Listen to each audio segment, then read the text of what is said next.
I think last week the question is right. Yes. It is. Meanwhile, you open it again. Just The last, more questions. the last slide is only about the questions, feedbacks, doubts, queries, whatever you are having in the mind, you can ask, and we will try our best to answer this all. So, like one basic question, like there are two. One is why it is called as node.js, is it a terminology or something? And another is, I think I remember you said it's compiled to assembly, in that it's not right? It's not on a virtual machine or something like that. Okay, so basically why it is termed as node is it depends on the founder of node.js. Whether it why associated the term. No idea. Anybody knows about this? And about the assembly. Okay, so the way the Google's V8 engine has been designed is that basically it is designed in the form of a virtual machine. So earlier engines, for example, if you go about the Firefox engine, the Rhino, and all those engines, so they work in a different fashion. This particular engine, the JavaScript engine, is basically having two important features. One is the just-in-time compiler, and another is the it basically converts your JavaScript code into various assembly instructions. And those assembly instructions to actually get executed. Now, this just-in-time compiler, what it does is basically compiles your all your JavaScript code into the assembly instructions. So this two-fold shift has made it pretty much faster. You know, you can directly see that the websites do pretty they do run pretty fast on this code. There is no step-by-step step to do the compilation. So you're just passing it as a parameter to node, and then the V8 engine takes care of running into widget. So there must be some ports for it, right? Port for Linux, port for Windows, and Yes. So Chrome is available on all platforms, and yes, you do have node for all platforms. When you install it, it takes care of it. okay. The best thing, what I would suggest is that I had done it for myself, is that in order to try this, you get basically Node is also a wrapper around the V8 engine. So what you could do is you could install V8 first, you just build it, and you write a small extension to V8. And in the argument, what you could do is you could provide a small JavaScript scriptlet, and that would be executed, and the result would be returned back to you. So you will get the same experience what you could get over here. You know, this is the console. So whenever I am typing something, let's say A is equal to 10 and B 20 A plus B. So you will get the same field over there if you write a small extension and just pass on the argument to it.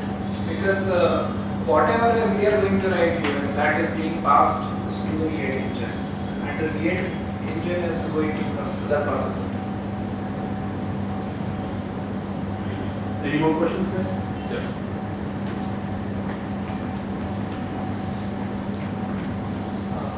Anything related to relational MySQL? Yeah, definitely. If you have a look at this thing, the number of drivers available for the Node.js, so they are pretty large, and they are the drivers have been made available since beginning. For almost all relational databases, the drivers are available. One more thing, in initial I heard that most of the drivers are synchronous. They don't provide the driver themselves don't provide callback mechanism. So how Node deals with that? You asked a very beautiful question. Now answer it. Basically, there has been a fundamental shift.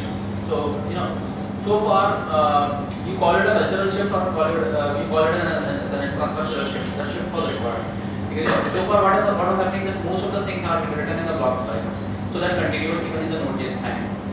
For example, if you go to the MySQL connector for Node.js, so effectively to scale out, you need a pool over there. Okay.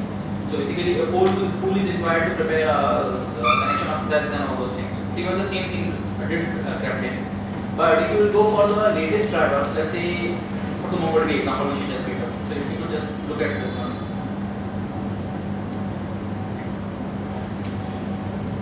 Here, what I am trying to do is I am trying to use this particular P connection. So this is a sort of a persistent connection, correct? And I don't have any pool over here because what the MongoDB driver does is it itself maintains a pool. So So we will again go back to that particular slide, which used to say that all our worker threads have been delegated to the node.js platform, and we are working on a very high level abstraction where we need not worry about the threads and nodes, and eventually we are just single threaded in our writing our application, because applications are written in single threaded style. We need to, for the performance sake, we need to scale out in terms of threads and those things. So we get rid of all that leaky abstractions. Okay. So the upcoming modules, they are almost all asynchronous and non-blocking in nature. As you can see over here, I am just using this one connection. So against this one connection, the driver, this MongoDB driver, it provides you the facility of connection pooling. So connection pooling is a self-limited.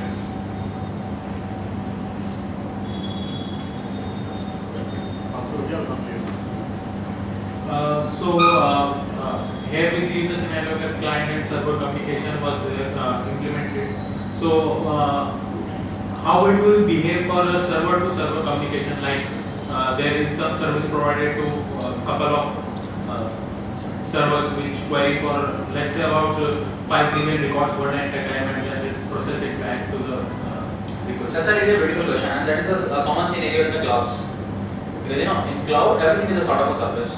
So here the node really shines, because using this callback thing, what you could effectively do is once the data is available, I respond back to you. Till that point of time the client could wait, but then the server should not wait for server should not hang up along with the client. Because as a client, I am definitely waiting for the service. So let's say you want to connect to a database from you are in a cloud instance, you want to connect to a database. So database also available as a service to you. Now that database, if itself is running in this node-based fashion, the callback fashion, so when the data would be available, that would be responded back.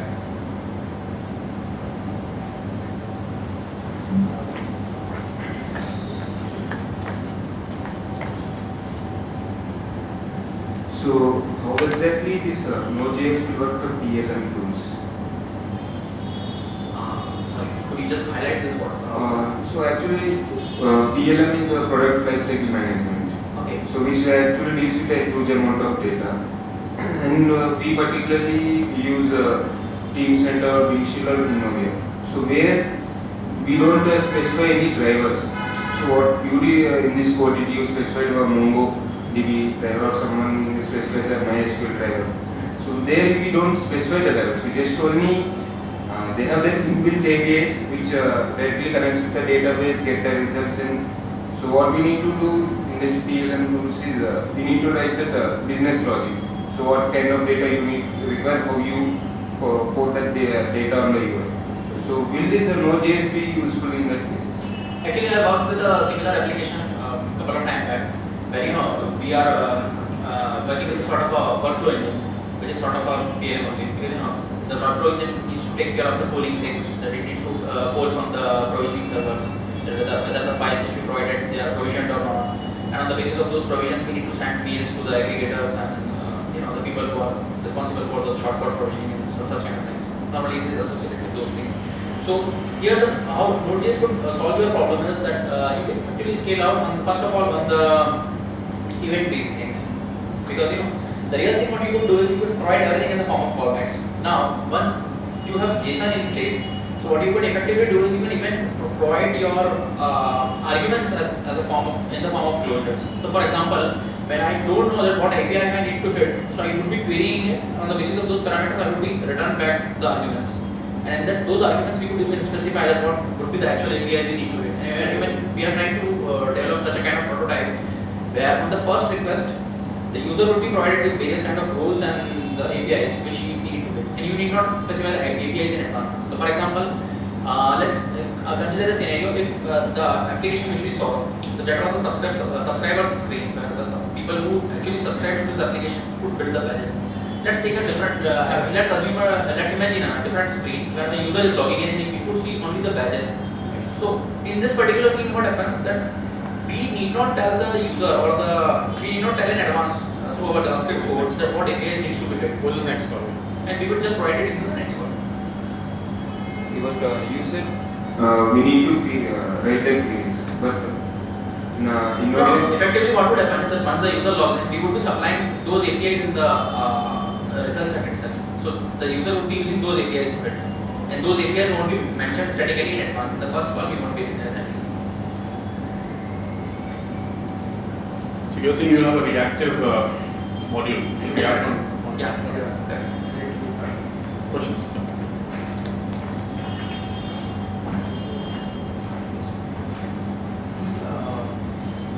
Let's say I talk about JDE, so they know already Elastic server. There you don't have clear server side coding, you just have to have your application on top of that. And let's say I'm running 2-3 applications on a server, I can how deploy one of them. So here we are building our own server and our application is inside that server. So is there any design pattern that suggests that okay, you write this kind of code which is server and you can or deploy all the applications in a way or reloading of JS? See, the basic thing is let's go forward. We have been taught in a cultural way that there is a server, you need to go and deploy over there, and you need to write everything step by step. So this is a sort of a paradigm shift. Okay? What you effectively gain out of this is, suppose if you don't need to scale out very large, you need to run on a very small memory footprint. So you could you need not provide so much resources to it. So what we saw over here were very simple examples in which we didn't scale out. Yeah, even you can specify the number of worker threads which you intend to run behind this node.js application.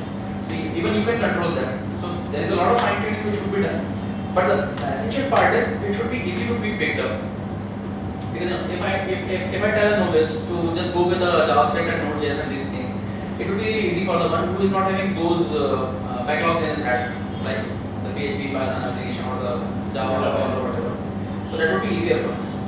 You know, the real thing is when you start putting your own server, you are at dispense of the resources. You can better control them. Otherwise, if you start an Apache server, so automatically what it tells you is that it would start with at least 50 threads. It would handle those many requests and those things. What I wanted to know was there any design pattern in a JS or specifically for a Node.js that gives you capability to bounce a particular section of a application and not the complete server. So let's say you've got a I module. can bounce complete server if I want to change it. So you've got a module which takes care of a RESTful API. You want to upgrade only that particular module, but not touch the RESTful API. It is just use it. So, Malcolm, please.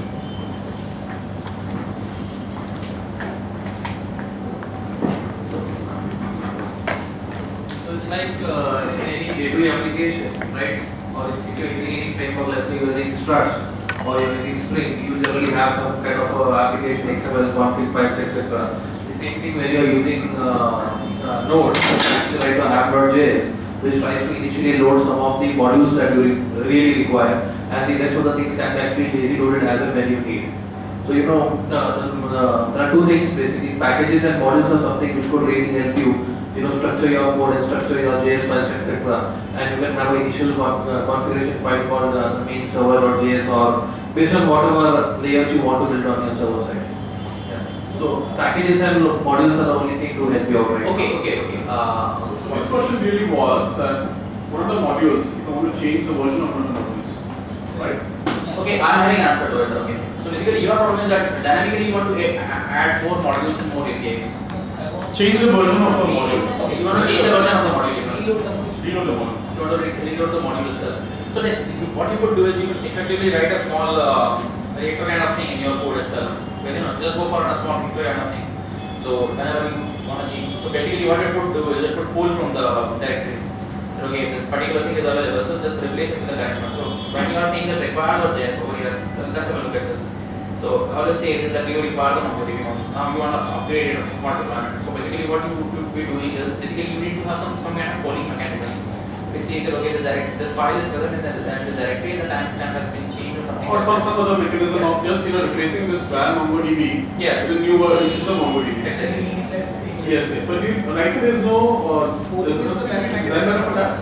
But probably somebody can write it in a Jiffy and make it open source. I do have the sys so I can state the file status and all.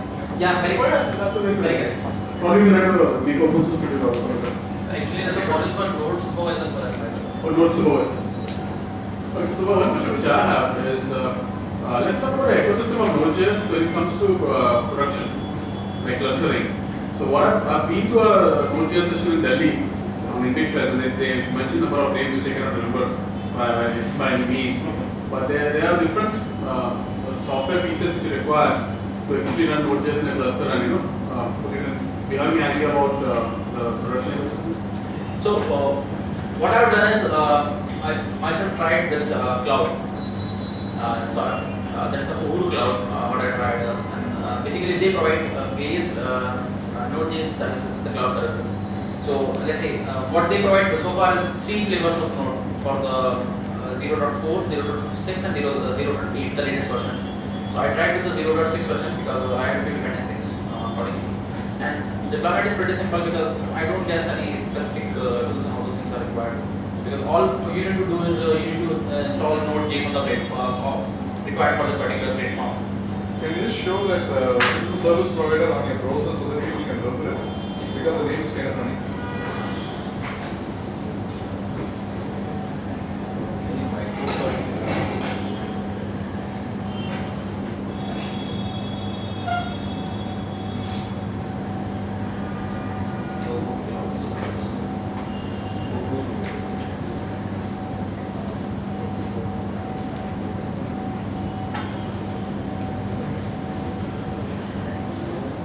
So this is an easy way to deploy apps because this particular provider is in beta, so it's free.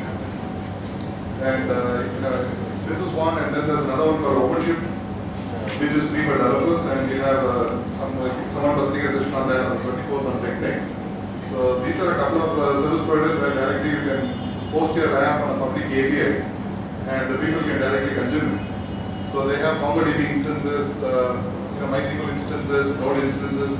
You just deploy your app directly and connects to GitHub and gets your source. It's quite nice. So these are the few service types available: MySQL, MSQL, Redis, MongoDB, RabbitMQ, Uhuru file system. You can use those. And when it comes to application deployment, you have a few other facilities. What kind of application would you like to deploy? The WordPress, Drupal, Joomla, whatever.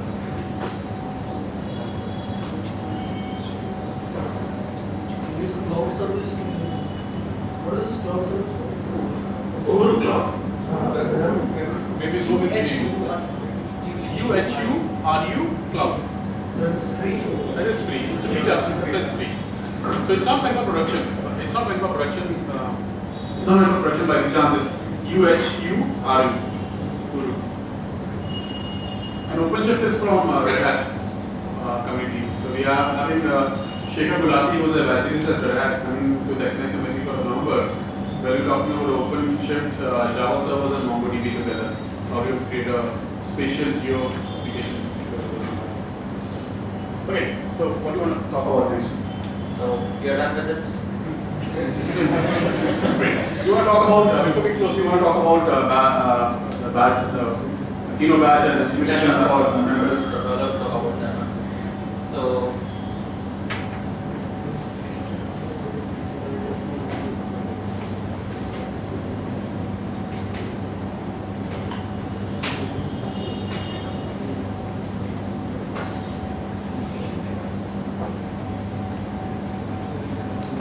This is the code which you saw just being ran in the form of demo.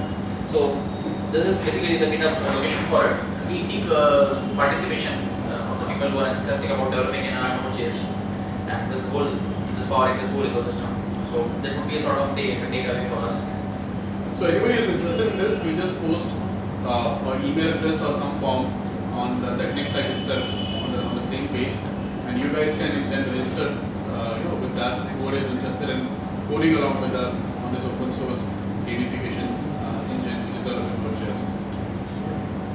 So with that, that was a great presentation from Hussein and about thanks for Thanks a lot. Thanks a lot.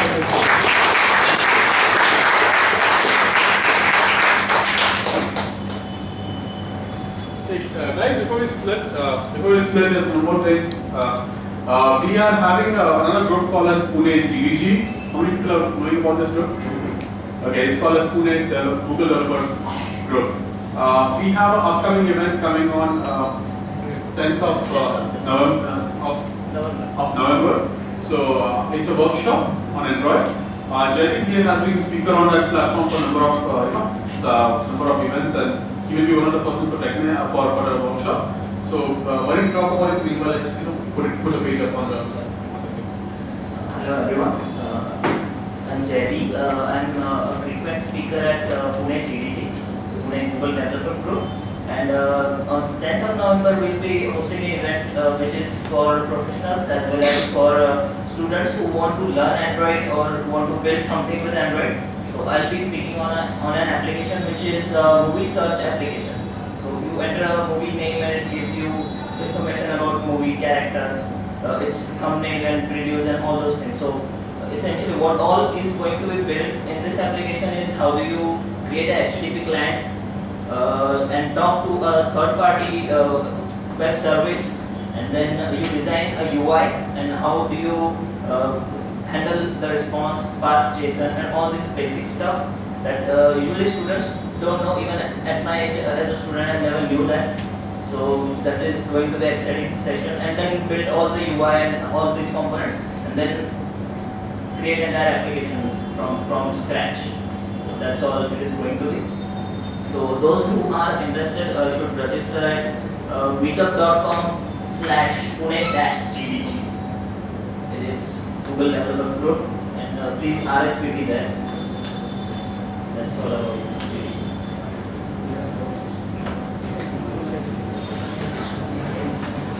With this range, you're good to go, or hang out, talk about things.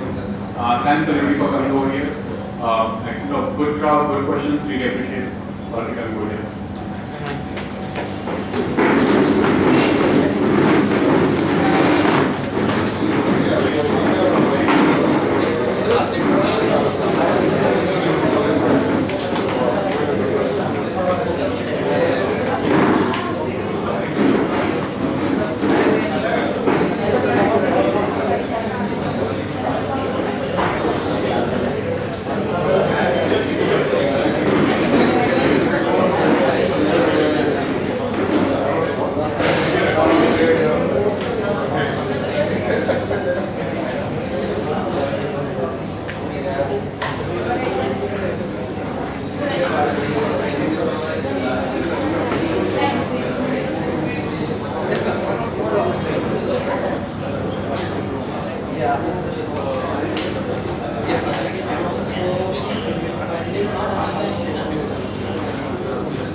नहीं वो तो नहीं है